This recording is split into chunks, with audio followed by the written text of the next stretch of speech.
Supply chain design merupakan proses strategis dalam merancang bagaimana aliran barang, informasi, dan keuangan bergerak dari pemasok hingga sampai ke pelanggan akhir.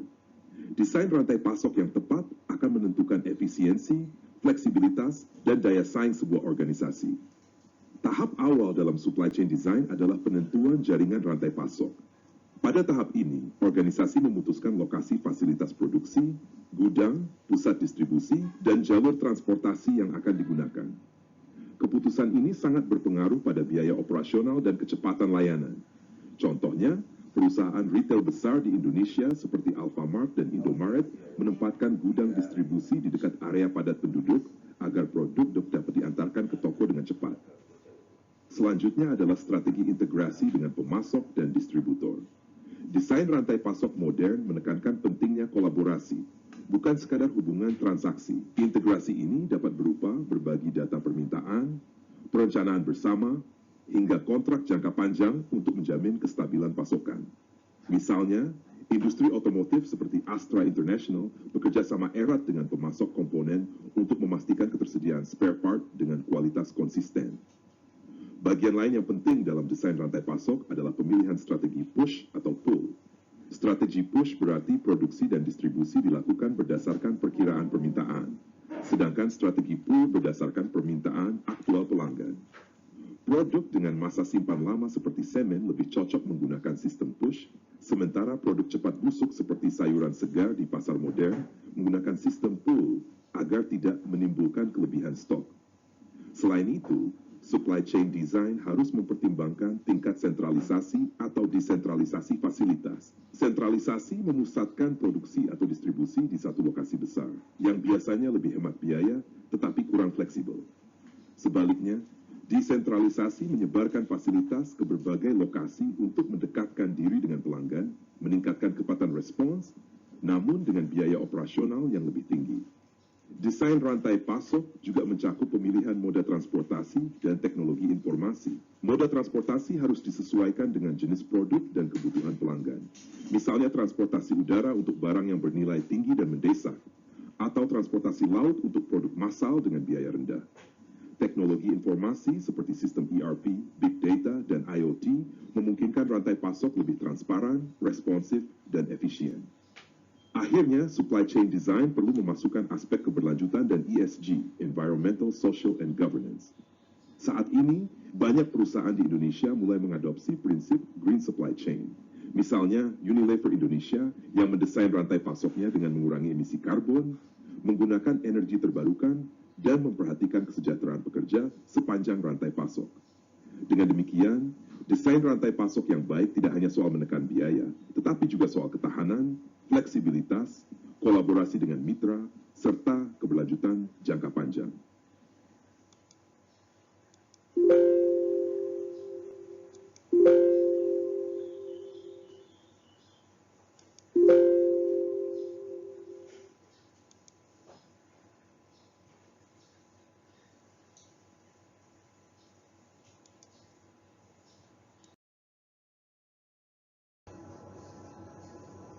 Pada sesi ini, pembahasan mengenai supply chain design diarahkan pada beberapa tujuan pembelajaran utama yang akan memperdalam pemahaman mahasiswa tentang bagaimana merancang dan mengelola rantai pasok global secara efektif.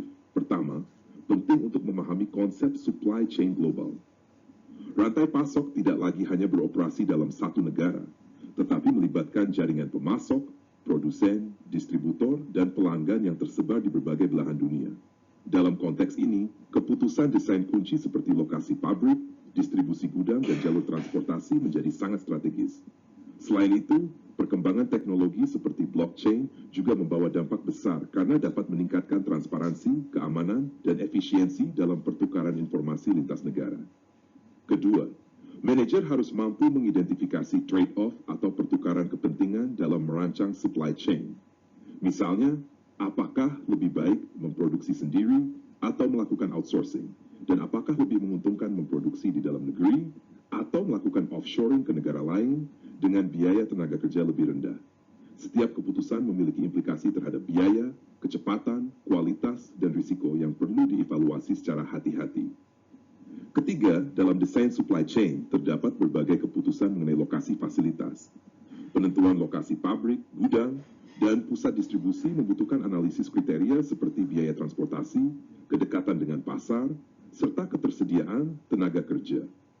Salah satu metode yang umum digunakan adalah Center of Gravity Method, yaitu metode matematis yang membantu menentukan lokasi optimal berdasarkan titik keseimbangan permintaan dan biaya distribusi.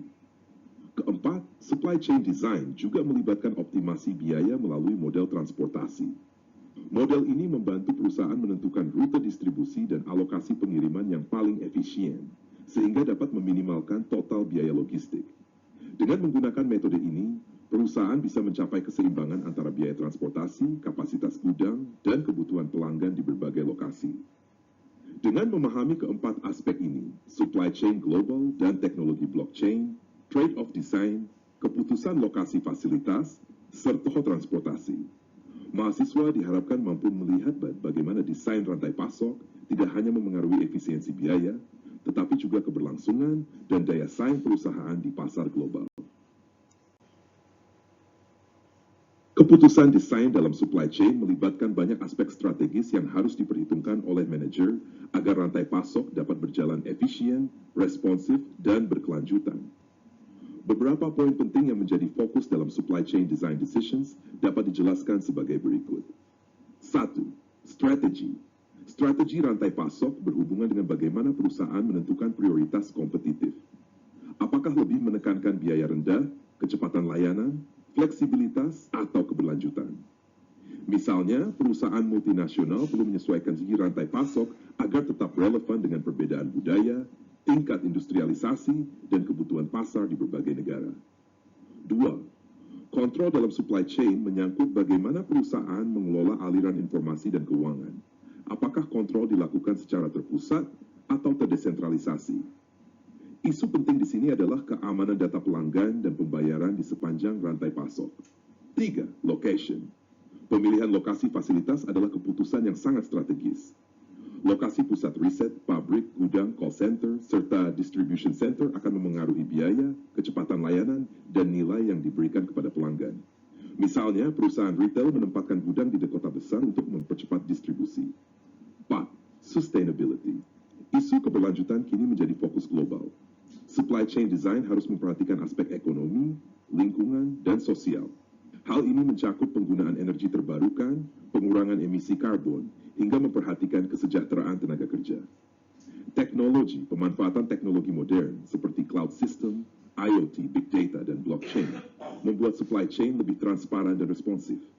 Namun, hal ini juga menimbulkan pertanyaan mengenai perlindungan hak kekayaan intelektual, data, dan keamanan teknologi. Digital content. Integrasi konten digital dalam supply chain semakin penting, terutama dengan berkembangnya e-commerce. Perusahaan perlu memikirkan bagaimana data digital terhubung dengan barang dan layanan yang diperdagangkan, serta bagaimana kolaborasi dengan pelanggan global dapat dilakukan dengan aman. Sourcing. Sourcing mencakup keputusan dari siapa perusahaan membeli bahan baku, komponen, atau subassembly. Keputusan ini menyangkut kualitas, harga, risiko keterlambatan, serta bagaimana menangani return atau recall. 8. Logistics and Transportation. Logistik dan transportasi berhubungan dengan pemilihan moda transportasi terbaik, kapal, udara, kereta, truk, untuk menekan biaya sekaligus meningkatkan kecepatan dan keandalan pengiriman. Hal ini juga menyangkut sistem dokumentasi, keamanan, serta kepatuhan bea cukai. Outsourcing. Banyak perusahaan kini melakukan outsourcing, baik secara domestik maupun internasional. Pertanyaan kuncinya adalah aktivitas mana yang sebaiknya di-outsource, ke siapa, dan bagaimana risiko dari ketergantungan pada pihak ketiga bisa dikelola. 10. Managing risk. Rantai pasok penuh dengan risiko, keterlambatan pengiriman, kerusakan barang, fluktuasi harga, atau bahkan gangguan global seperti pandemi. Perusahaan harus memiliki rencana mitigasi risiko agar rantai pasok tetap berjalan. 11. Measuring performance. Pengukuran kinerja supply chain harus jelas. Indikator yang digunakan bisa mencakup lead time, tingkat pelayanan, biaya logistik, serta keberlanjutan. Transparansi data keuangan dan rekam jejak pemasok juga menjadi bagian dari evaluasi kinerja rantai pasok global.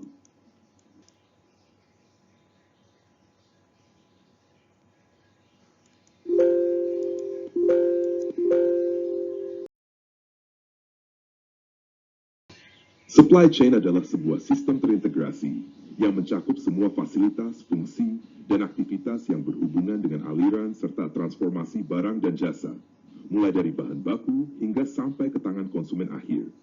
Di dalamnya, termasuk pula aliran informasi yang mendukung proses tersebut.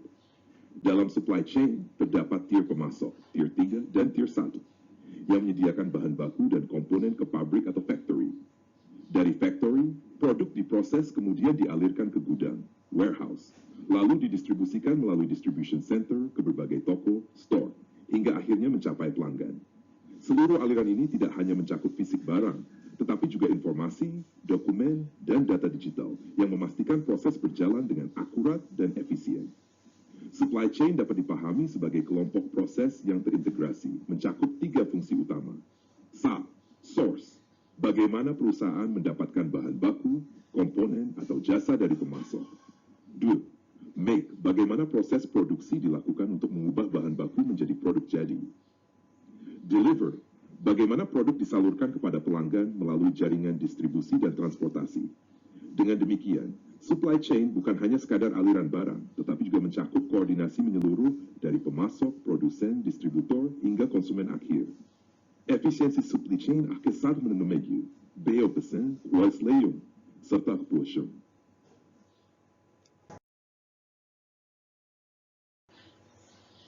Rantai pasok untuk denim jeans memberikan gambaran jelas bagaimana sebuah produk sederhana yang sering kita pakai sehari-hari ternyata melalui proses panjang dan melibatkan banyak pihak di berbagai negara. Supply chain ini dibagi dalam beberapa tier, mulai dari pemasok bahan baku hingga akhirnya sampai konsumen di toko retail global. Tier 3, pemasok bahan baku. Tahap awal dimulai dari pemasok kapas. Misalnya kapas berasal dari China, Amerika Serikat, atau India. Selain itu, bahan pewarna seperti indigo dye juga dipasok dari negara seperti China atau India. Pada tahap ini, aktivitas utama adalah menanam, memanen, dan menyiapkan kapas atau pewarna untuk dikirim ke proses berikutnya. Tier 2, pemrosesan bahan kapas yang sudah dipanen kemudian diolah menjadi benang, thread, atau bahan baku lain yang dibutuhkan. Pemasok di China, India, dan negara lain memproduksi benang, sementara pabrik tekstil mengubah kapas menjadi kain denim. Di tahap ini ada proses produksi, pemintalan, pencelupan, dan penjadwalan, scheduling, untuk memastikan kapasitas produksi sesuai permintaan pasar. Tier 1, produksi denim jeans. Setelah kain denim siap, tahap berikutnya adalah proses produksi jeans itu sendiri di negara seperti Amerika Serikat, China, atau India. Kain dipotong, dijahit, diberi label, dan melalui quality control sebelum dikemas untuk dikirim. Dari sini, aktivitas logistik dimulai. Jeans dikirim melalui moda transportasi seperti kapal laut, pesawat, atau truk menuju gudang, dan distribution center di berbagai belahan dunia. Misalnya di AS, Prancis, atau Hong Kong. Distribusi dan jeans yang sudah berada di distribution center kemudian dialokasikan ke berbagai toko retail di seluruh dunia.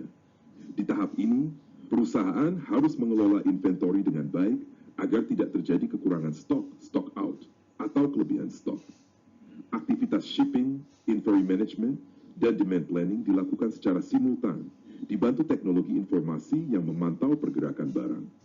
Akhirnya, jeans sampai ke tangan pelanggan di toko retail global. Permintaan pelanggan, customer demand, terus dipantau agar supply chain bisa menyesuaikan produksi dan distribusi sesuai tren pasar. Inti supply chain denim jeans: 1. Source, kapas dan pewarna dari berbagai negara. Make, produksi benang, kain denim, hingga jeans jadi. Deliver, distribusi global melalui gudang, distribution center, dan toko retail. Rantai pasok ini menunjukkan kompleksitas globalisasi.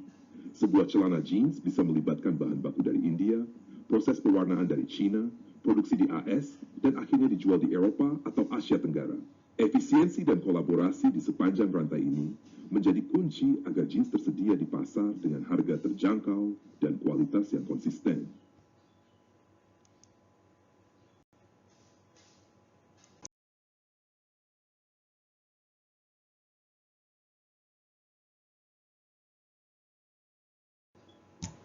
Proses dalam supply chain dapat dipahami sebagai rangkaian aktivitas yang saling terhubung, mulai dari memperoleh bahan baku, mengolahnya menjadi produk jadi, hingga mendistribusikannya ke konsumen akhir.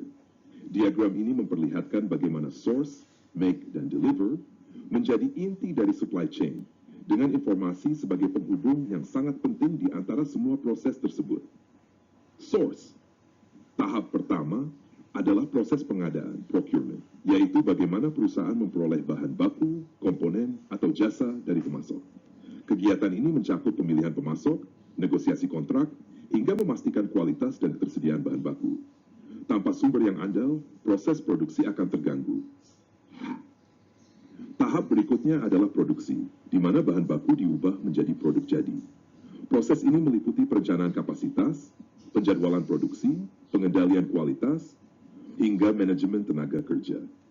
Pada tahap ini, efisiensi menjadi sangat penting karena akan menentukan biaya, kualitas, dan kecepatan produk sampai ke pasar. 3. Deliver. Setelah produk jadi, tahap selanjutnya adalah distribusi.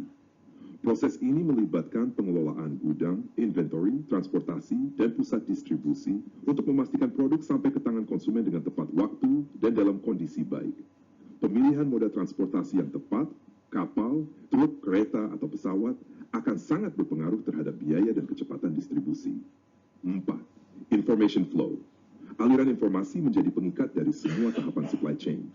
Informasi mengenai permintaan pelanggan, status inventory, jadwal produksi, hingga data pengiriman harus selalu akurat dan real time. Tanpa informasi yang baik, supply chain akan mengalami ketidakseimbangan, seperti overstock atau stock out. Teknologi digital seperti ERP, IoT, dan blockchain semakin berperan penting dalam mendukung transparansi dan integrasi informasi ini. Inti supply chain processes. Source memastikan ketersediaan bahan baku. Make mengolah bahan menjadi produk bernilai tambah. Deliver mengalirkan produk hingga ke konsumen akhir. Information menjaga keterhubungan dan koordinasi di setiap tahap. Dengan integrasi keempat elemen ini, supply chain dapat berjalan efisien, responsif, mampu nilai tambah pelanggan, sekaligus menjaga keunggulan kompetitif perusahaan.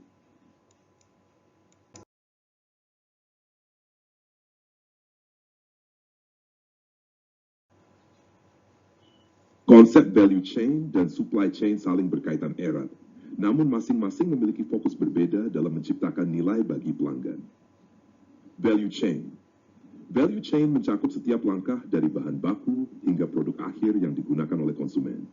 Fokus utamanya adalah bagaimana setiap aktivitas menambah nilai maksimum bagi pengguna akhir. Artinya, setiap tahap dalam proses, mulai dari desain produk, produksi, distribusi, hingga layanan purna jual, harus memberikan kontribusi terhadap peningkatan nilai yang dirasakan pelanggan. Supply chain. Supply chain lebih berfokus pada aktivitas yang mengalirkan bahan baku dan komponen menuju operasi manufaktur, hingga akhirnya menjadi produk jadi. Tujuannya sama dengan value chain, yaitu memberikan nilai kepada pelanggan. Tetapi supply chain lebih menekankan aspek fisik, aliran barang, jasa, dan logistik, demand chain. Istilah ini menyoroti pentingnya meningkatkan nilai dari sisi permintaan. Dengan kata lain, bagaimana memahami kebutuhan pelanggan dan kemudian merancang rantai pasok agar mampu memenuhi atau bahkan melampaui ekspektasi mereka. Demand chain bisa mencakup sebagian atau seluruh proses dalam value chain. Interchangeable terms. Dalam praktik bisnis, istilah value chain, supply chain, dan demand chain sering digunakan secara bergantian. Namun, esensinya tetap sama. Semua berorientasi pada bagaimana menciptakan nilai bagi pelanggan dengan memadukan aktivitas dari hulu ke hilir. Value penciptaan nilai merupakan aspek terpenting dalam supply chain management. Nilai tidak hanya diukur dari produk fisik, tetapi juga layanan, kecepatan pengiriman, kualitas, dan pengalaman pelanggan secara keseluruhan. Dengan manajemen rantai pasok yang baik, perusahaan bisa memastikan pelanggan mendapatkan kepuasan sekaligus efisiensi biaya di sisi internal perusahaan.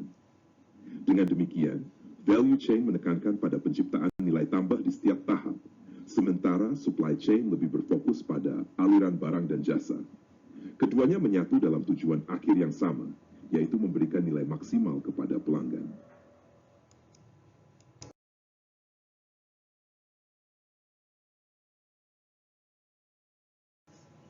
Supply Chain Management SCM adalah proses mengelola aliran informasi di sepanjang rantai pasok dengan tujuan mencapai tingkat sinkronisasi yang tinggi.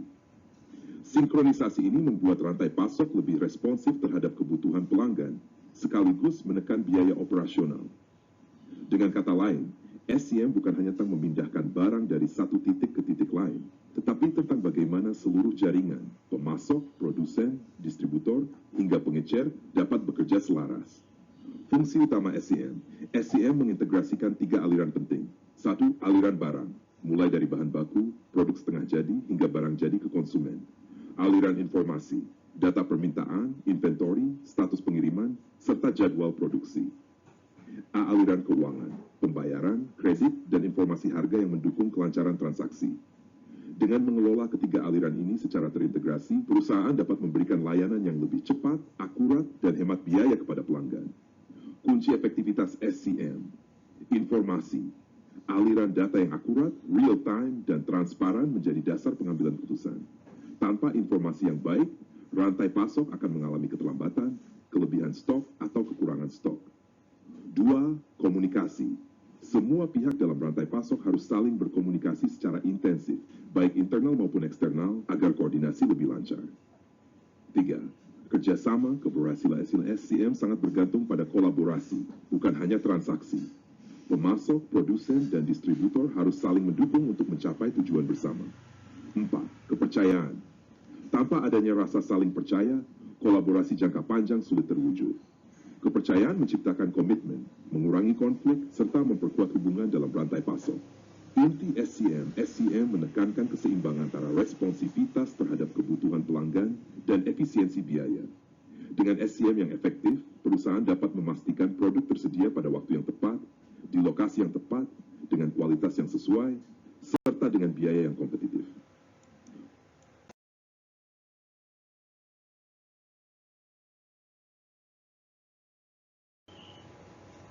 Salah satu tantangan terbesar dalam manajemen rantai pasok adalah ketidakpastian, uncertainty, dan bagaimana mengelolanya melalui inventory atau persediaan. Tujuan utama SCM Supply Chain Management bertujuan untuk merespons ketidakpastian permintaan pelanggan tanpa menciptakan kelebihan persediaan yang mahal. Artinya, perusahaan harus mampu menyeimbangkan antara stok yang cukup untuk mengantisipasi permintaan dengan biaya yang timbul dari menyimpan barang terlalu banyak. Dampak negatif dari ketidakpastian. Jika ketidakpastian tidak dikelola dengan baik, beberapa efek buruk bisa muncul. Antara lain, keterlambatan lateness, pesanan tidak sampai tepat waktu sehingga mengganggu kepuasan pelanggan. Pesanan tidak lengkap, incomplete orders. Barang yang dikirim tidak sesuai jumlah atau jenis yang dipesan, menimbulkan masalah kepercayaan dan potensi kehilangan pelanggan. Peran inventory. Inventory berfungsi sebagai asuransi terhadap ketidakpastian supply chain. Dengan adanya persediaan buffer safety stock, perusahaan masih dapat memenuhi permintaan meskipun terjadi keterlambatan atau ketidakpastian di bagian hulu. Namun, penggunaan inventory harus dikelola dengan hati-hati, karena persediaan yang terlalu besar akan menambah biaya penyimpanan. Faktor penyebab ketidakpastian. Ada beberapa faktor yang berkontribusi terhadap ketidakpastian dalam rantai pasok. 1. Peramalan permintaan yang tidak akurat. Salah prediksi kebutuhan pasar dapat menimbulkan kekurangan atau kelebihan stok. 2. Lead time yang panjang dan bervariasi. Semakin lama waktu tunggu, semakin tinggi risiko ketidakpastian. Pengiriman terlambat. Keterlambatan pemasok atau pihak transportasi memengaruhi kelancaran supply chain. 4. Pengiriman tidak lengkap. Barang yang diterima tidak sesuai dengan pesanan. 5. Perubahan product changes. Inovasi atau modifikasi produk bisa membuat stok lama tidak relevan. Batch ordering. Pemesanan dalam jumlah besar sekaligus menimbulkan fluktuasi permintaan yang tidak stabil. 7. Fluktuasi harga dan diskon. Perubahan harga mendadak mendorong pemasok atau pelanggan untuk memesan dalam jumlah berlebih. 8. Pesanan berlebihan, inflated orders. Pelanggan sering memesan lebih banyak dari kebutuhan nyata untuk mengantisipasi keterlambatan, sehingga menciptakan distorsi informasi di sepanjang rantai pasok. Inti mengelola supply chain uncertainty dan inventory berarti menjaga keseimbangan antara ketersediaan barang dan efisiensi biaya. Perusahaan harus meningkatkan akurasi peramalan, memperpendek lead time, menjalin hubungan baik dengan pemasok, dan menggunakan teknologi informasi untuk mengurangi ketidakpastian di setiap titik rantai pasok.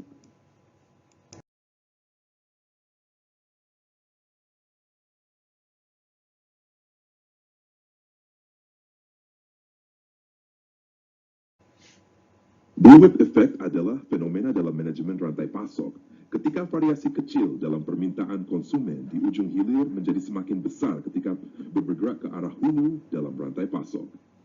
Untuk permintaan, fluktuasi permintaan relatif kecil bisa berubah menjadi ketidakstabilan besar pada level distributor, grosir, hingga pemasok bahan baku. Mekanisme terjadinya bullwhip effect. 1. Permintaan konsumen. Konsumen mungkin hanya menaikkan atau menurunkan sedikit permintaan. Namun, perubahan kecil ini sering diinterpretasikan secara berlebihan oleh pengecer. 2. Respon pengecer. Pengecer kemudian menambah pesanan ke distributor lebih banyak dari yang sebenarnya dibutuhkan untuk mengantisipasi kemungkinan kekurangan stok. 3. Distributor dan grosir. Distributor melihat lonjakan pesanan dari pengecer dan menganggap permintaan pasar benar-benar meningkat tajam.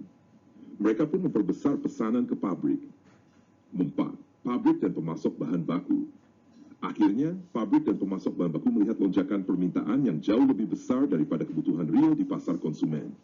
Akibatnya, mereka meningkatkan produksi secara signifikan, yang justru menciptakan kelebihan kapasitas atau persediaan.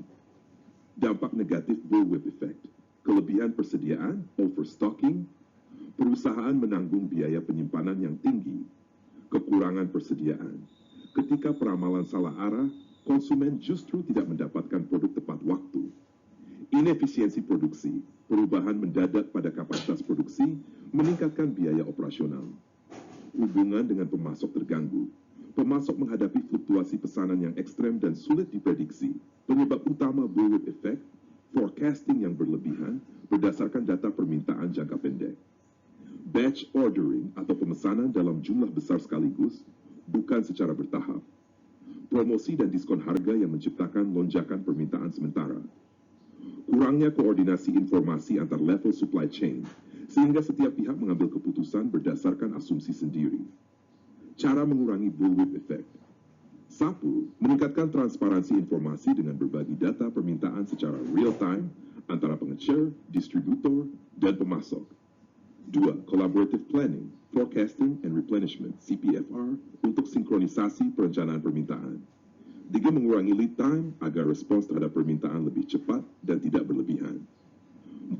Menggunakan sistem pemesanan yang lebih sering dalam jumlah kecil, bukan batch besar. Mengelola promosi dengan bijak agar tidak menciptakan lonjakan permintaan semu. Bullwhip effect menjadi tantangan klasik dalam supply chain management. Solusi terbaik adalah integrasi informasi dan koordinasi antar mitra, sehingga seluruh pihak dalam rantai pasok memiliki pemahaman yang sama tentang permintaan real di pasar.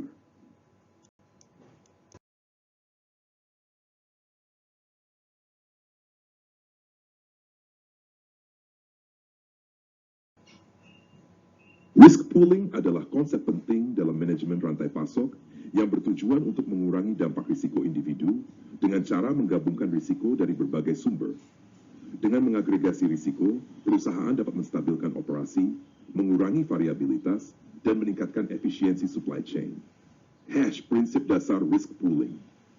Risiko dalam supply chain sering muncul karena ketidakpastian permintaan, keterlambatan pengiriman, atau fluktuasi pasar. Ketika risiko ditangani secara terpisah di setiap lokasi atau unit, dampaknya bisa sangat besar. Namun, jika risiko dikumpulkan dan dikelola secara bersama-sama, efek negatifnya dapat diminimalkan. Bentuk penerapan persediaan, inventory consolidation. Daripada menyimpan stok di banyak gudang kecil, perusahaan bisa menggabungkannya di lokasi pusat. Dengan begitu, kebutuhan dari berbagai area dapat dipenuhi dari stok yang sama, sehingga mengurangi risiko kekurangan atau kelebihan barang di satu lokasi. 2. Mengurangi variabilitas produk dan komponen. Dengan menyederhanakan desain produk dan mengurangi jumlah komponen yang berbeda, risiko terkait perubahan atau kekurangan material dapat ditekan. Misalnya, menggunakan standar komponen yang bisa dipakai di beberapa lini produk.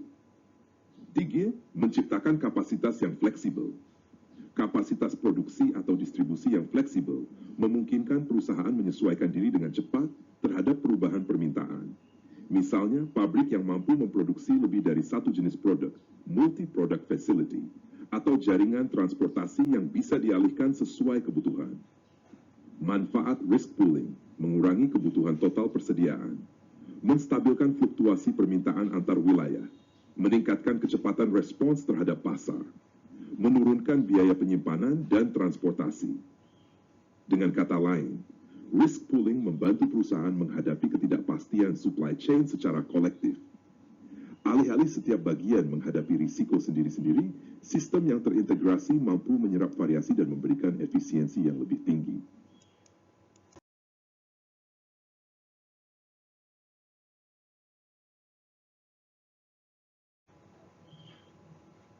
Green supply chains adalah konsep yang mengintegrasikan prinsip keberlanjutan ke dalam manajemen rantai pasok.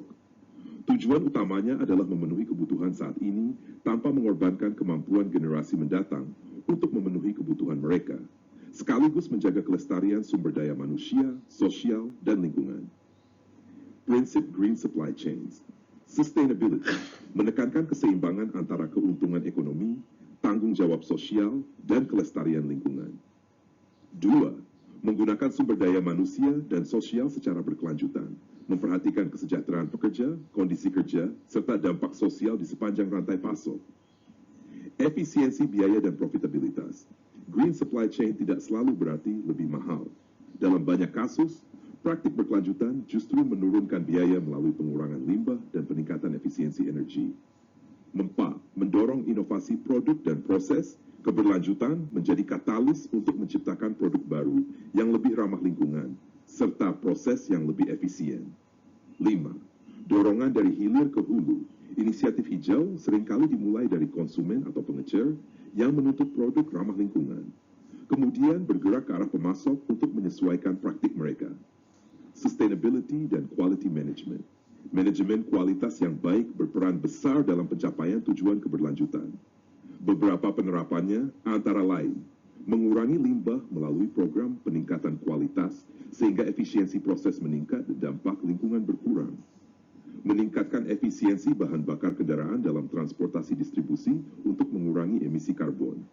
Telecommuting atau kerja jarak jauh yang mengurangi kebutuhan perjalanan dan dampak transportasi terhadap lingkungan. Penggunaan kemasan ramah lingkungan seperti bahan daur ulang atau biodegradable. Fasilitas hemat energi dengan teknologi yang lebih efisien untuk mengurangi konsumsi listrik dan biaya operasional.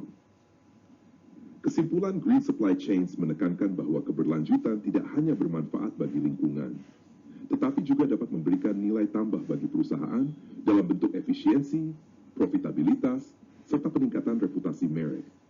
Dengan mengintegrasikan aspek keberlanjutan ke dalam manajemen rantai pasok, Barış Eheyd Davis volgens adel Jumpatje, een spierhoef voor de Jutsu, Gapking, Montgard.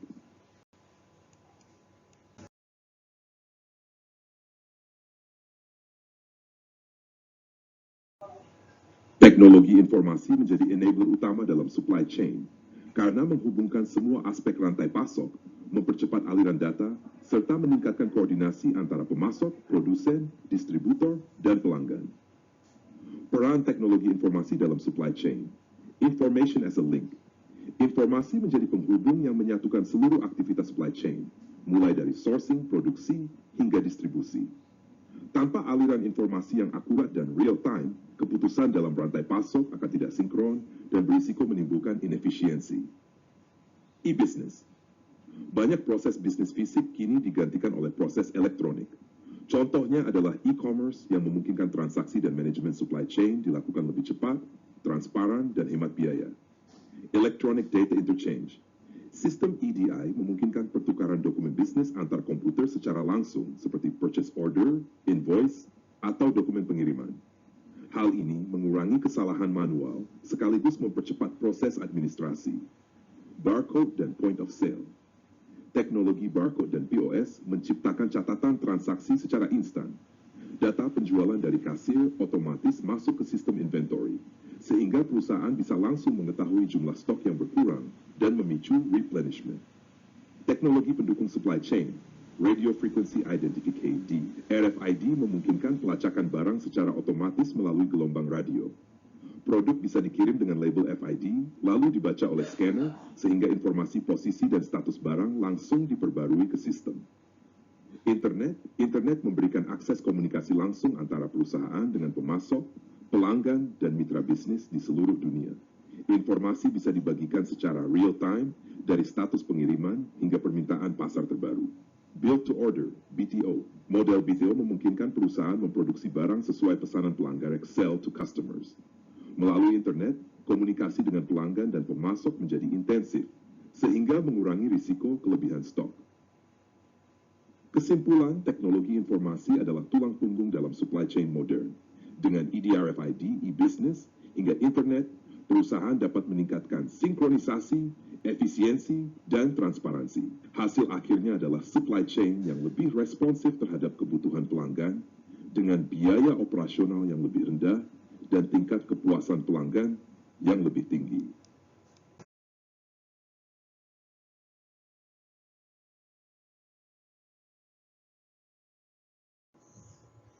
Gambar ini menjelaskan bagaimana teknologi informasi digunakan untuk mendukung manajemen rantai pasok, supply chain management.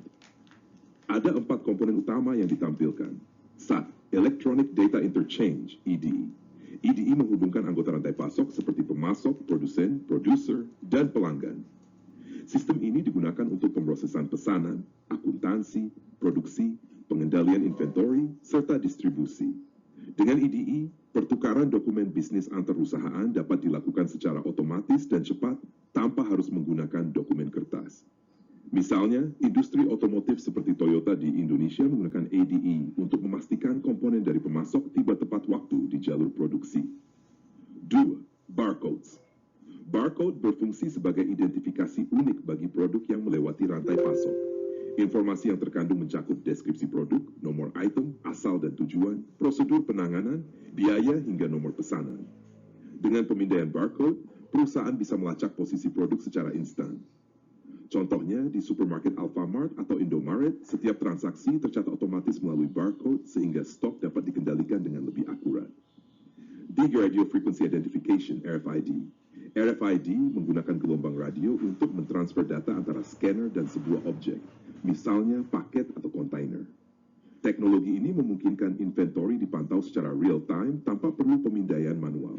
Perusahaan logistik besar seperti JNE atau Pos Indonesia dapat memanfaatkan RFID untuk melacak paket pelanggan secara lebih akurat selama perjalanan. Internet. Internet memungkinkan perusahaan berkomunikasi dengan pemasok, pelanggan, penyedia jasa transportasi, dan bisnis lain di seluruh dunia secara instan. Misalnya, sebuah pabrik garment di Bandung dapat berhubungan langsung dengan pembeli di Eropa atau Amerika Serikat, menyesuaikan pesanan, bahkan memantau status pengiriman melalui sistem berbasis internet. Keempat teknologi ini, EDI, barcode, RFID, dan internet, membentuk tulang punggung digital supply chain modern. Implementasinya di Indonesia, baik di retail, manufaktur, maupun logistik, membantu perusahaan meningkatkan efisiensi, mengurangi kesalahan, dan mempercepat arus bank transformasi.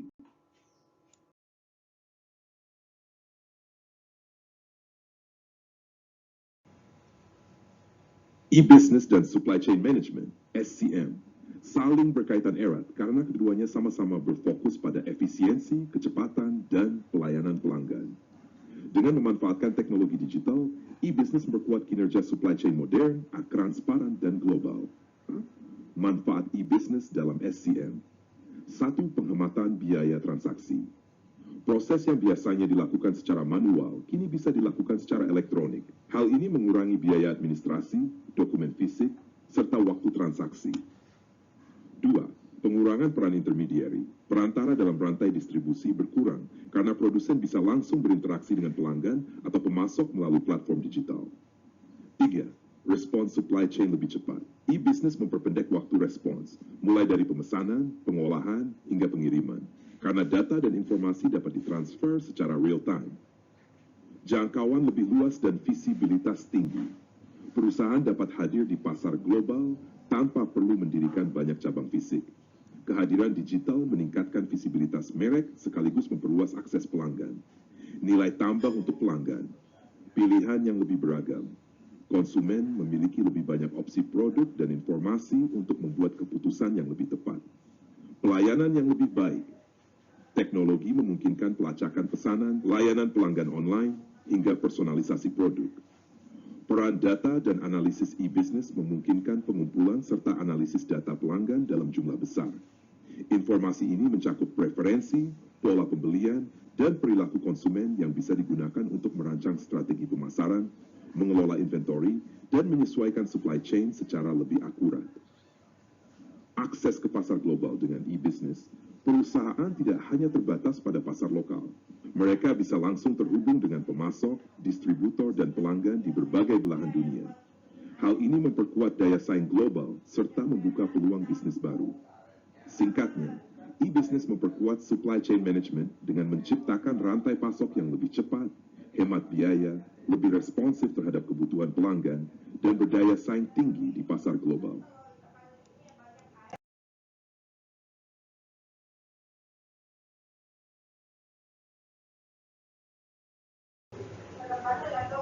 Electronic Data Interchange dan barcode merupakan dua teknologi penting yang memperkuat efisiensi dan efektivitas dalam manajemen rantai pasok.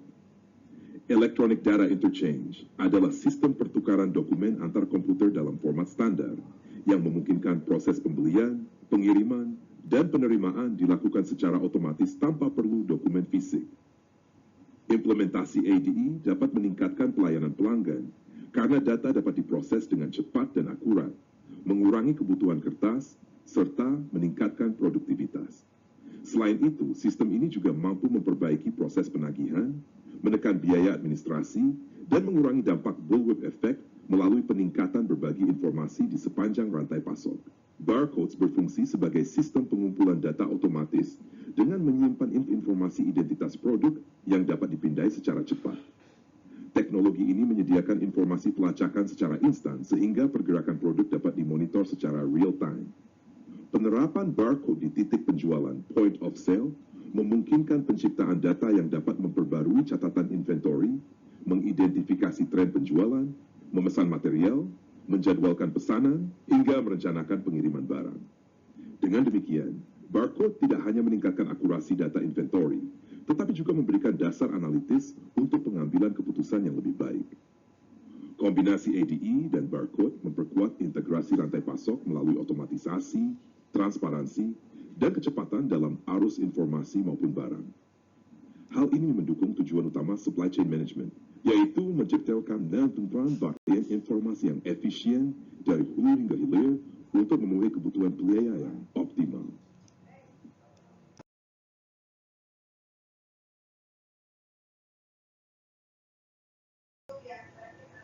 Slide ini menjelaskan tentang radio frequency identification sebagai salah satu teknologi penting dalam rantai pasok modern. RFID bekerja dengan memanfaatkan gelombang radio untuk mentransfer data dari sebuah chip ke perangkat pembaca. Berbeda dengan barcode yang memerlukan pemindaian visual, RFID memungkinkan proses identifikasi dilakukan secara otomatis tanpa perlu garis pandang langsung. Hal ini memberikan visibilitas penuh terhadap lokasi produk di sepanjang supply chain. Dengan adanya RFID, perusahaan dapat melakukan monitoring inventory secara berkelanjutan. Artinya, setiap pergerakan barang dari gudang, pusat distribusi, hingga ke toko dapat tercatat secara real-time. Hal ini mengurangi kebutuhan tenaga kerja dalam mengelola inventory secara manual dan tentu saja dapat menekan biaya inventory. Namun, meskipun keunggulannya banyak, RFID juga memiliki beberapa tantangan. Pertama, standar RFID hingga saat ini belum seragam, sehingga sulit digunakan secara universal antar sistem yang berbeda. Kedua, integrasi data antar platform kadang masih menjadi masalah, membuat tracking lintas perusahaan atau lintas negara tidak selalu lancar. Sebagai contoh, di Indonesia beberapa perusahaan retail besar mulai menggunakan RFID untuk mengelola stok pakaian dan produk fashion. Teknologi ini mempermudah pengecekan stok barang di toko tanpa harus menghitung satu persatu. Sementara di sektor logistik, RFID dipakai untuk melacak kontainer di Pelabuhan Tanjung Priok, sehingga mengurangi risiko kehilangan dan mempercepat proses distribusi. Dengan kata lain, RFID menjadi kunci dalam mewujudkan supply chain yang lebih efisien, transparan, dan responsif. Meskipun tantangannya masih ada, arah masa depan jelas akan semakin mengintegrasikan teknologi ini ke dalam manajemen operasi perusahaan.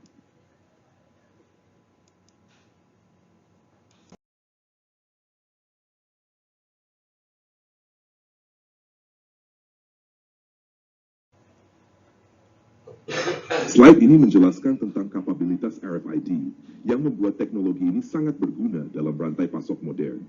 Pada ilustrasi, terlihat bagaimana RFID, Rate Frequency Identification, digunakan di berbagai titik proses untuk memantau, melacak, dan mengamankan barang. Pertama, RFID dapat mendeteksi paket ketika melewati sistem konveyor di pusat distribusi. Ini membantu perusahaan mengetahui posisi barang secara real-time tanpa harus melakukan pencatatan manual. Misalnya, di gudang e-commerce besar seperti Tokopedia atau Shopee, RFID memungkinkan ribuan paket yang lewat setiap jam tetap tanpa otomatis. Kedua, RFID bisa membaca inventory di toko retail maupun di pusat distribusi. Dengan begitu, manajer gudang bisa langsung mengetahui stok yang tersedia dan status barang secara terkini. Contohnya, di jaringan supermarket besar di Indonesia seperti Hypermart, teknologi ini bisa mengurangi kesalahan pencatatan stok dan mempercepat pengisian kembali barang di rak. Ketiga, RFID berfungsi untuk melacak barang di kapal maupun pesawat yang sedang dalam perjalanan global. Hal ini penting untuk keamanan dan memastikan tidak ada barang yang hilang atau tertukar. Misalnya, ekspor produk tekstil dari Jawa Tengah menuju Eropa bisa dimonitor secara langsung oleh perusahaan, sehingga mereka tahu posisi kontainer dalam perjalanan laut. Keempat, RFID digunakan pada proses penerimaan barang. Ketika truk tiba di gudang, sistem RFID langsung membaca tag pada barang, mempercepat proses penerimaan, dan mengurangi risiko human error. Dalam konteks Indonesia, perusahaan logistik besar seperti JNE atau Pos Indonesia dapat mempercepat pemeriksaan barang masuk dengan teknologi ini. Selain itu, RFID juga bisa digunakan oleh konsumen. Misalnya, seorang pelanggan di toko retail menemukan harga produk dengan menempelkan ponselnya ke label RFID. Hal ini memberikan pengalaman belanja yang lebih interaktif dan transparan. Dengan kapabilitas seperti ini, RFID tidak hanya meningkatkan efisiensi operasional, tetapi juga memperkuat kepercayaan antara pemasok, distributor, dan konsumen. Teknologi ini memastikan barang tetap aman, stok selalu terpantau, dan distribusi berjalan lebih lancar.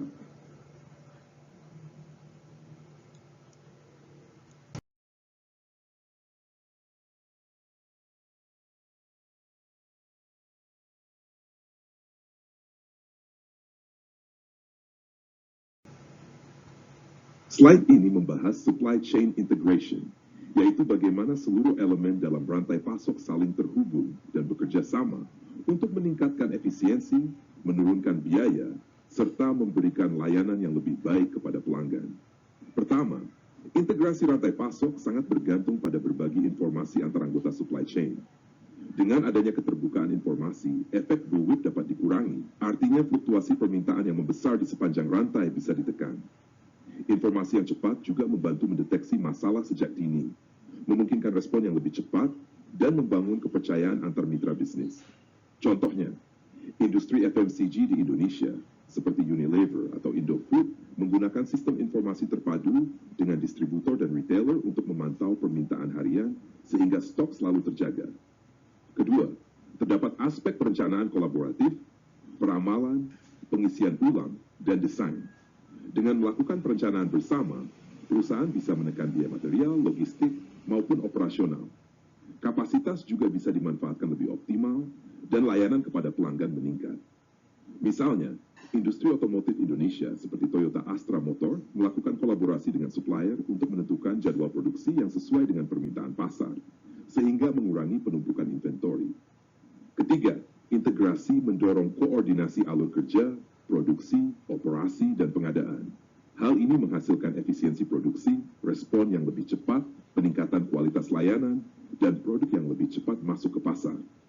Sebagai contoh, Gojek menggunakan integrasi antara layanan transportasi, logistik, dan pembayaran digital untuk mempercepat proses pemesanan hingga pengantaran ke pelanggan. Keempat, integrasi juga membuka peluang untuk mengadopsi model bisnis baru dan teknologi. Perusahaan bisa lebih mudah masuk ke pasar baru, menciptakan produk inovatif, meningkatkan efisiensi, dan bahkan melakukan mass customization yaitu memproduksi produk dalam skala besar tetapi tetap sesuai preferensi individu pelanggan.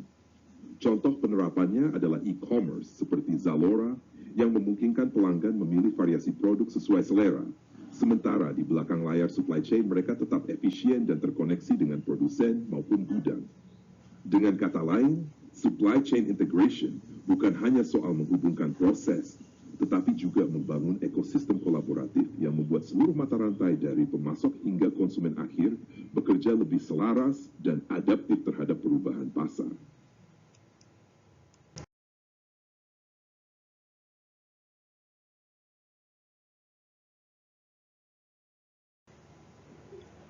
Slide ini membahas Collaborative Planning, Forecasting, and Replenishment, CPFR, yaitu sebuah pendekatan kolaboratif di mana dua atau lebih perusahaan dalam rantai pasok menyatukan perkiraan permintaan mereka menjadi satu rencana terpadu untuk memenuhi kebutuhan pelanggan secara lebih akurat dan efisien. CPFR bertujuan agar semua pihak yang terlibat, mulai dari produsen, distributor, hingga retailer, tidak bekerja dengan data yang terpisah-pisah, melainkan berbagi informasi secara elektronik, sehingga keputusan yang diambil lebih sinkron. Beberapa bentuk pertukaran informasi dalam CPFR antara lain, tren penjualan masa lalu, data historis digunakan untuk memahami pola permintaan, misalnya apakah ada lonjakan pada musim tertentu. Data point of sale, POS, informasi dari transaksi kasir langsung terkirim ke produsen agar mereka tahu produk mana yang laku keras di pasar. Inventory yang ada, stok yang tersedia di gudang atau toko menjadi acuan apakah perlu dilakukan replenishment, pengisian kembali. Promosi yang dijadwalkan, informasi mengenai rencana diskon atau kampanye pemasaran dibagikan agar pemasok siap dengan kapasitas tambahan. Ramalan forecast, estimasi permintaan di masa depan yang disusun bersama-sama sehingga lebih dekat dengan kenyataan. Di Indonesia, penerapan CPFR sudah terlihat di sektor retail modern. Misalnya, Alfamart dan Indomaret bekerja sama dengan produsen FMCG seperti Indofood atau Unilever. Data penjualan dari ribuan gerai mereka dikirimkan secara elektronik ke produsen, sehingga produsen tahu kapan harus meningkatkan produksi dan kapan harus mengurangi, sesuai pola permintaan pasar. Dengan CPFR, perusahaan tidak hanya menekan biaya penyimpanan, tetapi juga mengurangi risiko kehabisan stok di toko. Pada akhirnya, konsumen merasakan ketersediaan produk yang lebih konsisten dan layanan yang lebih baik.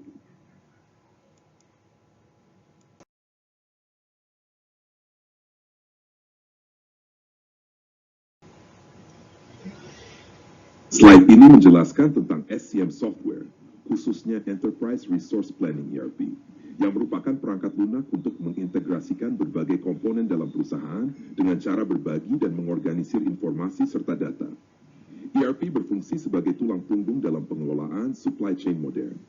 Dengan ERP, seluruh departemen dalam perusahaan, mulai dari keuangan, produksi, logistik, hingga penjualan, bisa terhubung dalam satu sistem terpadu. Hal ini memungkinkan arus informasi berjalan lebih cepat, akurat, dan transparan, sehingga keputusan bisnis bisa diambil dengan lebih baik. Misalnya, ketika kebagian penjualan mencatat order baru dari pelanggan, sistem ERP langsung memperbarui data stok barang di gudang, mengirimkan informasi ke bagian produksi untuk menjadwalkan pembuatan tambahan jika stok tidak cukup, serta memberi sinyal ke bagian keuangan terkait kebutuhan pembelian bahan baku. Semua proses ini terjadi otomatis tanpa harus menunggu laporan manual. Di Indonesia, banyak perusahaan besar sudah menggunakan ERP dalam manajemen supply chain mereka. Contoh nyata adalah Garuda Food yang mengintegrasikan sistem ERP untuk mengelola ribuan distribusi produknya ke seluruh Indonesia. Begitu juga perusahaan-perusahaan BUMN seperti Pertamina atau Telkom yang menggunakan ERP untuk mengoptimalkan rantai pasok, mulai dari perencanaan, pengadaan, distribusi, hingga layanan pelanggan. Dengan adanya ERP, perusahaan bisa mengurangi biaya operasional, meningkatkan efisiensi, mempercepat respon terhadap perubahan permintaan, dan pada akhirnya memberikan layanan yang lebih baik kepada pelanggan. Integrasi data juga mencegah terjadinya duplikasi informasi, memperkecil risiko kesalahan, serta meningkatkan koordinasi antar bagian di dalam organisasi.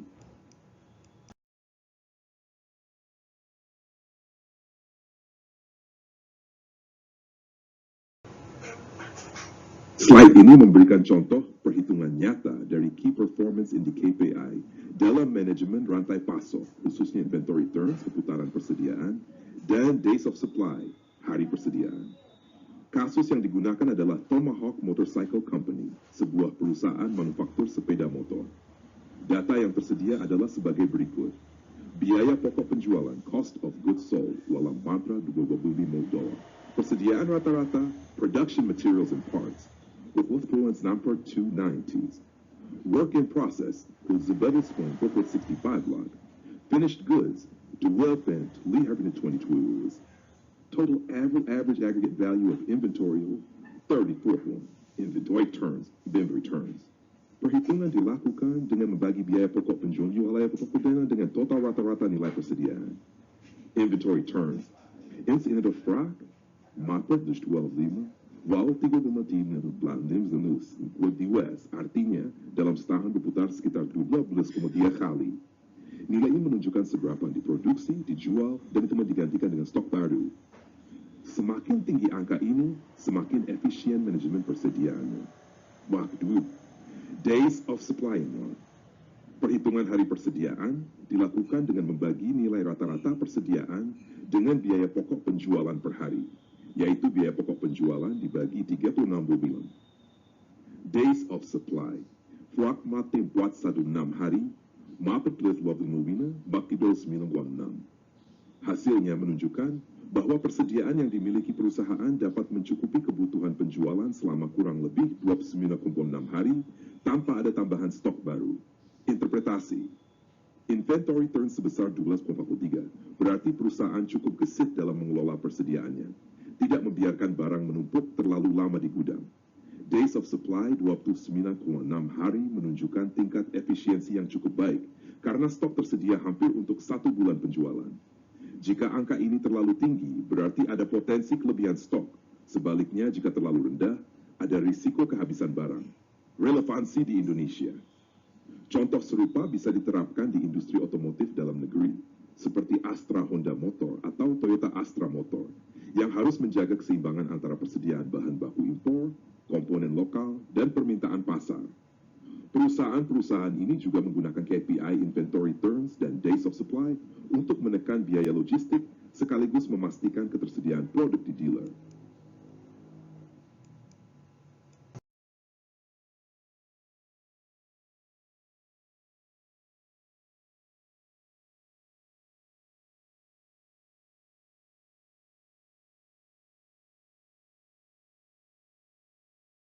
Jadi dari Tomahawk Motorcycle Company yang membuat motor ini, dari data-data yang telah disajikan dapat disimpulkan sebagai berikut, yaitu satu, nilai inventory turnover-nya adalah 12,3, di mana berarti perusahaan cukup cepat memutar persediaannya sehingga modal tidak terlalu lama terikat dalam bentuk stok. Sedangkan nilai supply, days of supply-nya 30 hari, menunjukkan bahwa stok tersedia hampir 1 bulan. Hal ini cukup aman, tapi tetap perlu dijaga agar tidak terlalu tinggi, yaitu merupakan resiko biaya penyimpanan yang meningkat, atau terlalu rendah, resikonya kehabisan barang.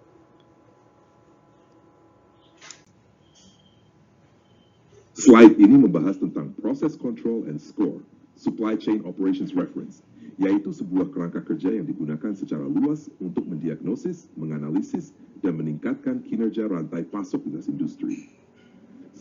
Model SCORE disusun dengan 5 elemen utama. 1. Plan, aktivitas perencanaan untuk menyeimbangkan permintaan dan kapasitas, termasuk forecasting dan perencanaan kapasitas. 2. Source, proses mendapatkan bahan baku atau input, baik dari pemasok internal maupun eksternal. D. Make, aktivitas produksi atau transformasi dari input menjadi produk jadi.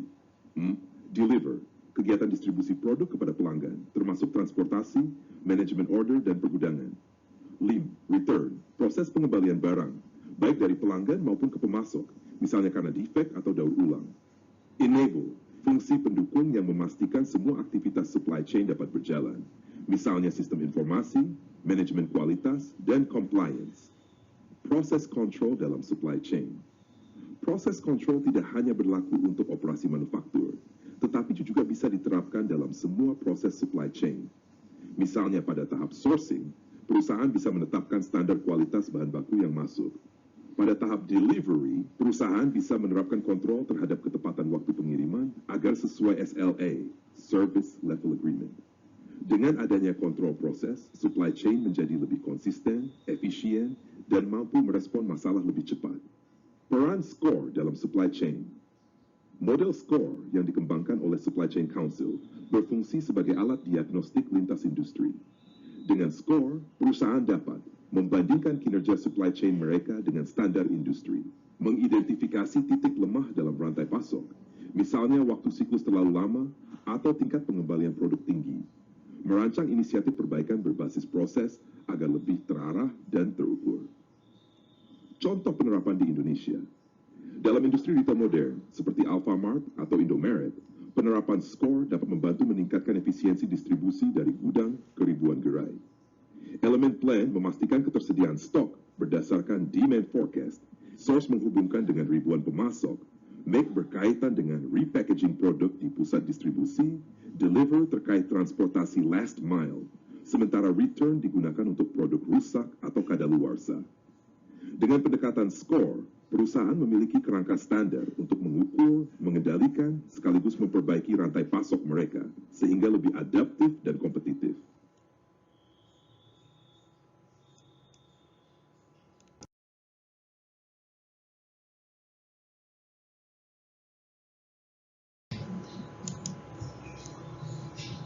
Slide ini membahas SCORE Model Processes, yaitu 5 proses utama dalam kerangka kerja Supply Chain Operations Reference Score.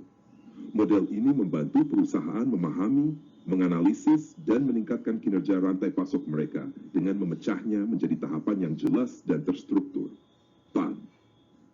Tahap ini berfokus pada pengembangan rencana yang mampu menyeimbangkan permintaan dengan kapasitas perusahaan. Aktivitasnya mencakup peramalan forecasting, perencanaan produksi, penjadwalan kapasitas, dan pengendalian biaya. Dengan perencanaan yang tepat, perusahaan dapat memastikan tidak ada kelebihan atau kekurangan stok. Contoh, perusahaan retail seperti Matahari Department Store merencanakan jumlah persediaan pakaian untuk musim lebaran berdasarkan tren penjualan tahun sebelumnya. Tahap source adalah proses memperoleh barang dan jasa untuk memenuhi permintaan yang sudah direncanakan. Aktivitasnya mencakup pemilihan pemasok, pembelian bahan baku, manajemen hubungan dengan vendor, serta memastikan kualitas dan ketepatan waktu pengiriman. Contoh, industri makanan cepat saji seperti McDonald's Indonesia bekerja sama dengan supplier daging ayam lokal untuk memastikan pasokan tetap stabil dan sesuai standar kualitas. 3. Tahap make adalah proses mengubah bahan mentah atau komponen menjadi barang jadi sesuai kebutuhan permintaan. Kegiatan ini meliputi produksi, perakitan, pengemasan, dan pengendalian kualitas. Contoh, perusahaan otomotif seperti Toyota Astra Motor memproduksi mobil dengan menggabungkan komponen lokal dan impor sambil menjaga efisiensi lini produksi agar sesuai dengan permintaan pasar. Tahap deliver mencakup semua aktivitas yang terkait dengan distribusi barang jadi ke pelanggan. Di dalamnya termasuk manajemen pesanan, order management, transportasi, logistik, pergudangan, dan penagihan. Tujuannya adalah memastikan barang sampai tepat waktu, dalam kondisi baik, dan sesuai permintaan pelanggan. Contoh, e-commerce seperti Tokopedia menggunakan mitra logistik seperti JNE atau Sisepat untuk memastikan barang pesanan pelanggan terkirim dengan cepat dan return. Tahap return adalah proses penanganan pengembalian barang, baik karena cacat, tidak sesuai pesanan, maupun untuk daur ulang. Tahap ini juga mencakup layanan purna jual dan dukungan pelanggan. Contoh, perusahaan elektronik seperti Samsung Indonesia menyediakan layanan retur bagi produk yang rusak atau bermasalah selama masa garansi. Dengan kelima proses ini, plan, source, make, deliver, dan return, SCORE model memberikan kerangka standar yang dapat digunakan lintas industri untuk mengukur efisiensi supply chain, mengidentifikasi area perbaikan, serta meningkatkan kolaborasi antara semua pihak yang terlibat.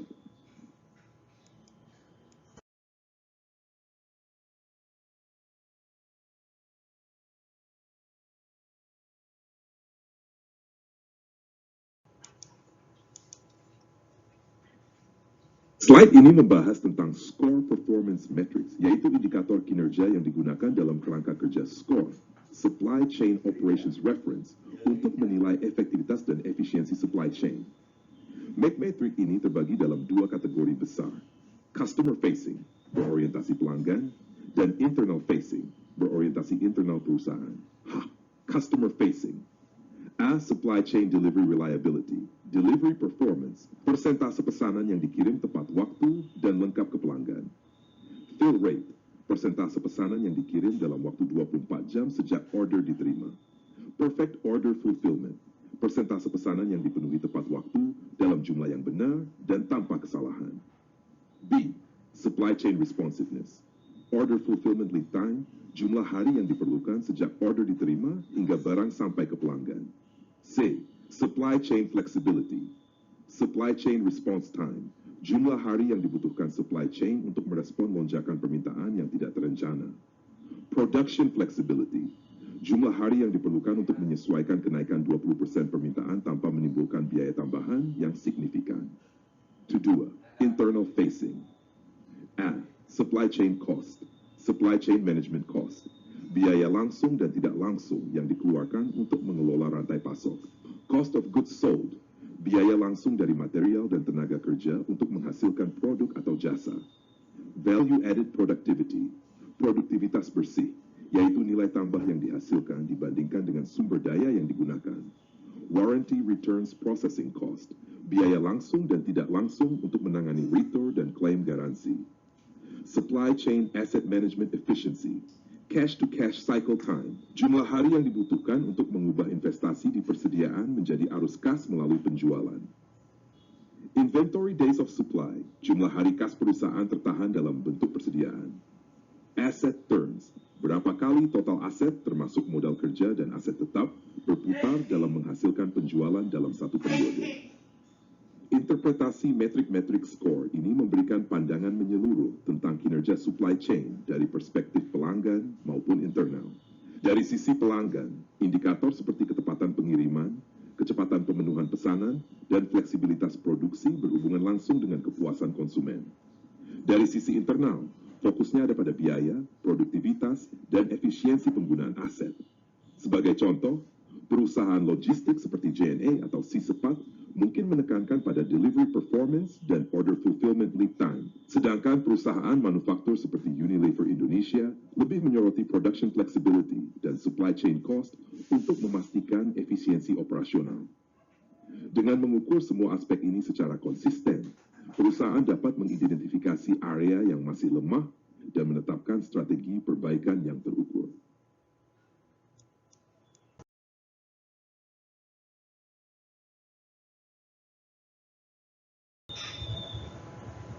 Slide ini membahas tentang blockchain dalam konteks supply chain.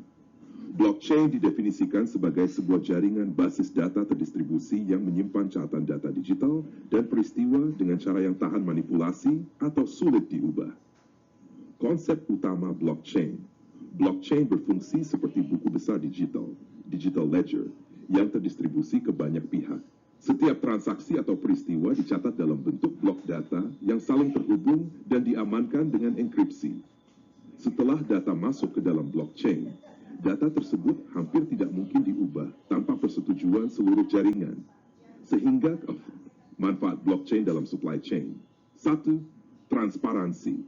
Semua pihak dalam rantai pasok dapat mengakses catatan yang sama, sehingga mengurangi risiko manipulasi data, misalnya terkait asal-usul bahan baku.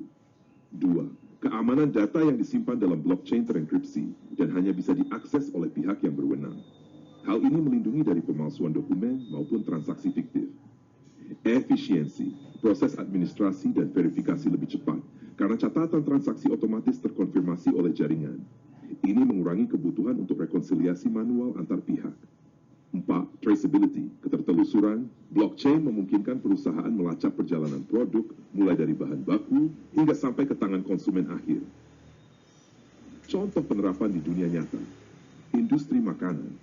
Walmart menggunakan blockchain untuk melacak asal-usul produk pertanian dan makanan segar, sehingga ketika ada kasus kontaminasi, sumber masalah bisa ditemukan dengan cepat. Industri perikanan di Indonesia. Beberapa inisiatif sudah dilakukan untuk menggunakan blockchain agar hasil tangkapan ikan dapat ditelusuri dari nelayan hingga ke konsumen, memastikan produk legal dan ramah lingkungan. Farmasi, blockchain membantu melacak peredaran obat agar terhindar dari pemalsuan. Blockchain dalam supply chain pada akhirnya memberikan kepercayaan, transparansi, dan efisiensi. Dengan teknologi ini, perusahaan tidak hanya bisa meningkatkan daya saing, tetapi juga menjawab tuntutan konsumen dan regulator terhadap akuntabilitas rantai pasok.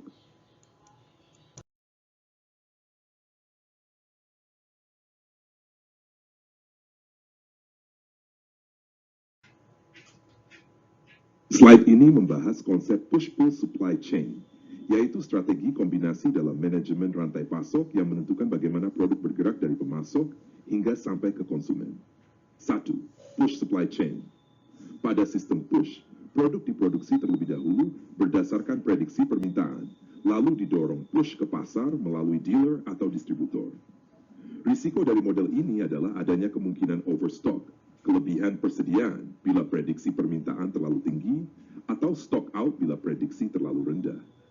Contoh pada slide General Motors. Perusahaan memproduksi mobil dalam jumlah besar, kemudian menyalurkannya ke dealer. Dealer menjadi pihak yang menyimpan stok barang jadi, sementara konsumen membeli dari dealer. Pull supply chain. Pada sistem pull, produksi dilakukan setelah ada permintaan dari konsumen. Artinya, pelanggan yang mendorong pushy pergerakan barang dalam supply chain. Model ini menekan risiko persediaan berlebih tetapi membutuhkan fleksibilitas tinggi pada proses produksi. Contoh pada slide, Dell Inc. Dell memproduksi komputer berdasarkan pesanan pelanggan. Persediaan komponen ada di supplier, dan Dell merakit produk sesuai konfigurasi yang diminta konsumen. 3. Push-pull boundary. Seringkali perusahaan menggunakan kombinasi strategi push dan pull. Bagian push biasanya ada di hulu supply chain, seperti produksi komponen dan pengiriman ke gudang atau dealer. Bagian pull ada di hilir, yaitu ketika konsumen memesan produk akhir. Relevansi dalam konteks Indonesia. Industri otomotif di Indonesia, seperti Toyota dan Honda, lebih banyak menggunakan model push karena mobil diproduksi dalam jumlah besar lalu disalurkan ke dealer.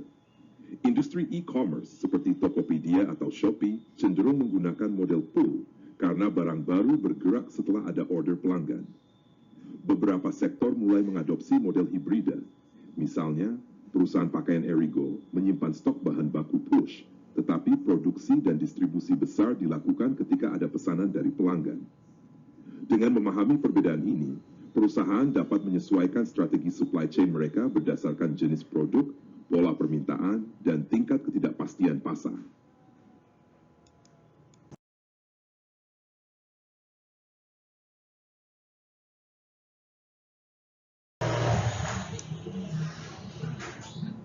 Slide ini membahas tentang supply chain design trade-off, yaitu pilihan strategis yang harus diambil perusahaan dalam merancang rantai pasok. Tidak ada satu desain rantai pasok yang sempurna. Setiap keputusan selalu melibatkan kompromi antara efisiensi, kecepatan, fleksibilitas, dan biaya. Efficient and responsive supply chains. Perusahaan perlu memilih apakah rantai pasoknya akan fokus pada efisiensi atau pada responsivitas. Efficient supply chain menekankan biaya rendah, persediaan minimum, dan proses standar. Cocok untuk produk dengan permintaan stabil, misalnya semen atau minyak goreng. Responsive supply chain menekankan kecepatan dan fleksibilitas, walaupun biayanya lebih tinggi. Cocok untuk produk dengan permintaan fluktuatif atau siklus hidup pendek, misalnya fashion atau elektronik. Contoh, Indomaret cenderung menggunakan rantai pasok efisien, sementara brand fashion seperti Erigo membutuhkan rantai pasok responsif untuk cepat menyesuaikan tren. 2. Push and pull system, seperti seimbangan antara sistem push dan pull. Push system didorong oleh perkiraan permintaan, forecasting. Produksi dilakukan terlebih dahulu sebelum ada pesanan. Pull system didorong oleh permintaan nyata. Produksi atau distribusi baru dilakukan ketika ada order pelanggan. Banyak perusahaan kini menggunakan strategi hybrid. Di bagian hulu menggunakan push untuk skala ekonomi, di bagian hilir menggunakan pull agar lebih responsif. Contoh, Dell menggunakan model pull dengan merakit komputer sesuai pesanan pelanggan, sedangkan industri otomotif Indonesia seperti Toyota lebih mengandalkan model push melalui dealer. 3. Vertical integration and outsourcing. Pilihan berikutnya adalah antara integrasi vertikal dan outsourcing. Vertical integration berarti perusahaan mengendalikan sebagian besar rantai pasoknya, dari bahan baku hingga distribusi. Strategi ini memberikan kontrol lebih besar, tetapi membutuhkan investasi besar. Outsourcing berarti sebagian fungsi diserahkan kepada pihak ketiga, misalnya produksi, logistik, atau layanan pelanggan. Strategi ini lebih fleksibel dan efisien, tetapi risikonya perusahaan menjadi tergantung pada mitra. Contoh, Pertamina memiliki integrasi vertikal dengan mengendalikan eksplorasi, kilang, hingga distribusi BBM. Sementara itu, perusahaan e-commerce seperti Tokopedia lebih mengandalkan outsourcing pada jasa logistik seperti JNE, JNT, atau Sisepat. Secara keseluruhan, trade-off dalam desain supply chain sangat menentukan daya saing perusahaan. Pemilihan strategi harus disesuaikan dengan karakteristik produk, perilaku konsumen, dan kondisi pasar, agar supply chain tetap efisien, sekaligus mampu merespon perubahan dengan cepat.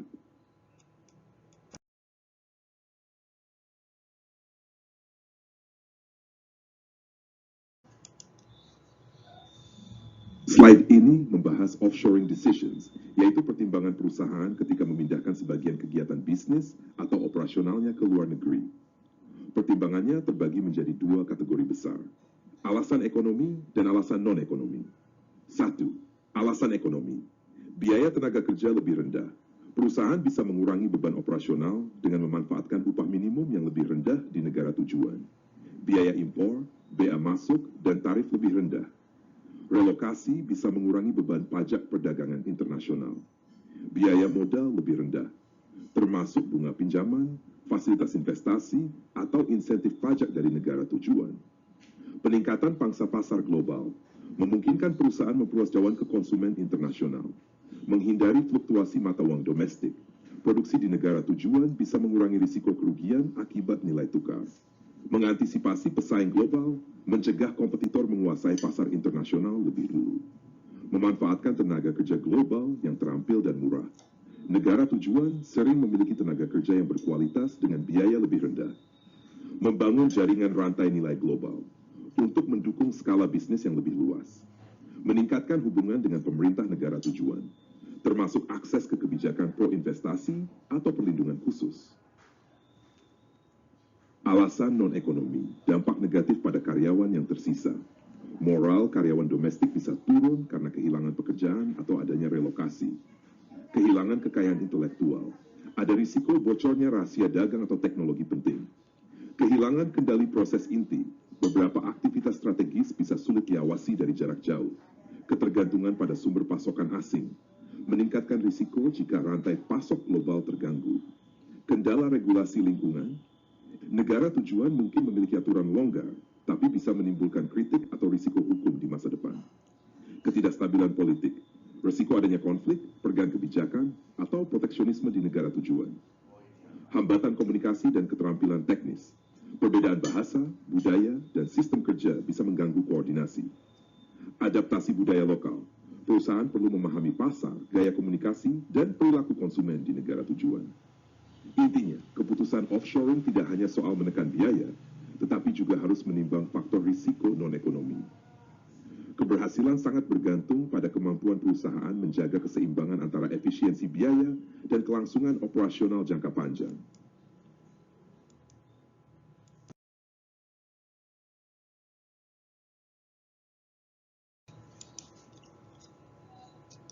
Slide ini menjelaskan rantai nilai global dari Inditex, perusahaan induk dari merek terkenal seperti Zara yang menekankan kecepatan dan fleksibilitas dalam merespons tren pasar.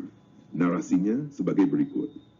Rantai nilai global Inditex dimulai dari data pasar regional, informasi pelanggan, dan tren pemain mode, yang kemudian dikonsolidasikan di kantor pusat desain di La Coruna.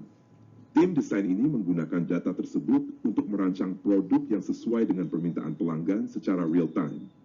Hasil rancangan kemudian diteruskan ke pabrik pola, pattern cutting factories milik perusahaan, yang bertugas memotong kain sesuai kebutuhan produksi. Setelah itu, proses dilanjutkan ke pabrik penjahitan dan finishing, baik regional maupun global. Dari titik ini, produk siap dikirim dengan cepat ke toko retail di seluruh dunia. memungkinkan Inditex mempertahankan model fast fashion dengan siklus koleksi yang sangat singkat. Selain itu, seluruh proses didukung oleh sistem manajemen umum dan proses pendukung, serta dilengkapi dengan mekanisme pengukuran dan umpan balik, measurement and feedback, yang memungkinkan perusahaan terus meningkatkan efisiensi dan kecepatan distribusi. Dengan sistem ini, Inditex mampu memanfaatkan integrasi vertikal dan respons cepat terhadap perubahan tren mode, semua menjadi salah satu divisi pasok paling efisien dan responsif di dunia.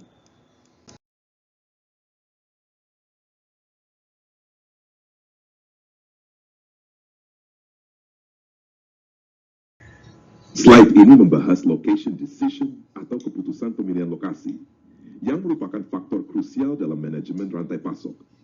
Pemilihan lokasi tidak hanya menentukan biaya operasional, tetapi juga memengaruhi kemampuan perusahaan dalam melayani pasar dengan efektif.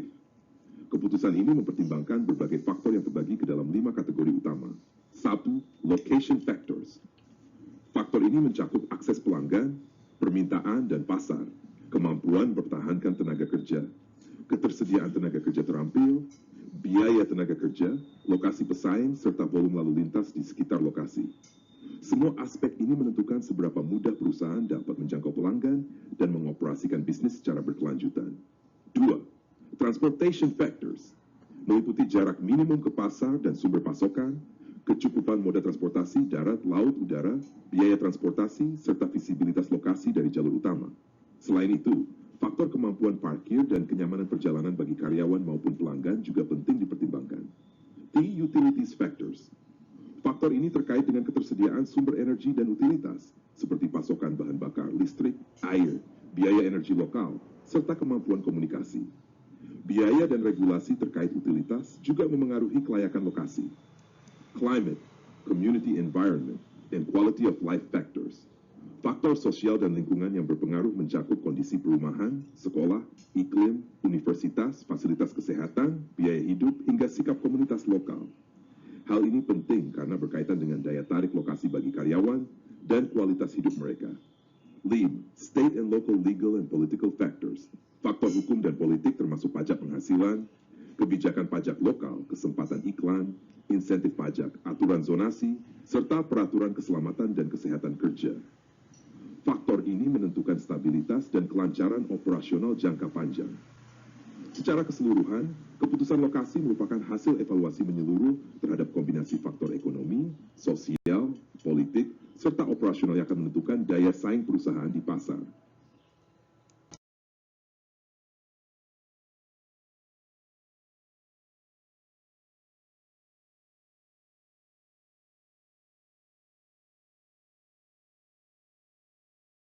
Perusahaan Amazon. Untuk menjawab tugas pada slide mengenai individual tasks, mari kita fokus pada satu perusahaan besar, yaitu Amazon, sebagai studi kasus dalam penerapan prinsip lokasi fasilitas dan penggunaan teknologi dalam rantai pasok. 1. Kriteria lokasi fasilitas pada Amazon. Amazon adalah perusahaan e-commerce global yang sangat bergantung pada jaringan gudang fulfillment centers, pusat distribusi, dan stasiun pengantaran. Beberapa kriteria lokasi yang digunakan Amazon antara lain: akses ke pelanggan. Amazon menempatkan gudang besar di dekat kota-kota besar atau area padat penduduk agar waktu pengiriman bisa lebih singkat. Contoh Amazon Fulfillment Center di New Jersey, dekat dengan area metropolitan New York. Akses transportasi. Gudang dipilih di dekat akses jalan raya utama, bandara, atau pelabuhan. Misalnya, pusat distribusi di dekat Bandara Cincinnati untuk mempercepat pengiriman udara. Ketersediaan tenaga kerja. Lokasi dipilih di daerah dengan jumlah tenaga kerja yang memadai, termasuk pekerja musiman saat peak season seperti Black Friday. Biaya operasional. Pemilihan lokasi mempertimbangkan pajak daerah, biaya properti, dan insentif dari pemerintah lokal. Persaingan dan jangkauan pasar. Penempatan gudang di negara-negara baru memungkinkan Amazon memperluas pasar globalnya. 2. Peran teknologi GPS dan sistem satelit. Amazon menggunakan teknologi GPS dalam beberapa aspek rantai pasoknya. Tracking, angkutan darat. Sistem pelacakan truk secara real-time membantu memantau rute pengiriman barang dari gudang ke pusat distribusi atau pelanggan. Distribusi makanan dan barang cepat saji, Amazon Fresh dan Whole Foods, GPS membantu menjaga jadwal distribusi produk segar agar tetap sesuai waktu. Manufaktur dan produksi melalui mitra pemasok. Informasi GPS dipakai untuk memantau kedatangan bahan baku tepat waktu dari pemasok ke pusat produksi. Layanan darurat dan logistik medis, contoh saat pandemi COVID-19. Amazon menggunakan teknologi navigasi untuk mendukung distribusi alat kesehatan dengan efisiensi tinggi. Nomor 3, aplikasi model optimisasi Amazon juga memanfaatkan model optimisasi dalam perencanaan rantai pasok. Optimisasi lokasi gudang. Menggunakan model matematis untuk menentukan lokasi optimal dari pusat distribusi baru berdasarkan permintaan pelanggan dan biaya transportasi. Perencanaan inventory. Dengan algoritma machine learning, Amazon dapat memprediksi permintaan pelanggan sehingga barang populer ditempatkan lebih dekat ke area dengan tingkat pembelian tinggi. Pengiriman terakhir, last mile delivery, mengoptimalkan rute kurir Amazon Flex dan Prime Arrow agar biaya rendah dan waktu pengiriman singkat. Artikel terkait banyak ditemukan di jurnal seperti Interfaces atau Analytics Magazine yang menyoroti bagaimana model optimisasi dan teknologi data digunakan untuk mengefisienkan rantai pasok. Contoh nyata, Amazon Prime Delivery Program. Amazon Prime menjadi salah satu contoh sukses penerapan strategi lokasi dan optimisasi rantai pasok. Gudang ditempatkan dekat konsumen untuk mendukung layanan pengiriman same-day delivery. Sistem GPS dan real-time tracking memberikan transparansi penuh kepada pelanggan. Model optimisasi membantu memastikan inventory tepat tersedia di lokasi yang tepat. Dengan demikian, Amazon mampu menjaga keunggulan kompetitifnya melalui kombinasi pemilihan lokasi strategis, pemanfaatan teknologi canggih, dan penerapan model optimisasi dalam manajemen rantai pasok.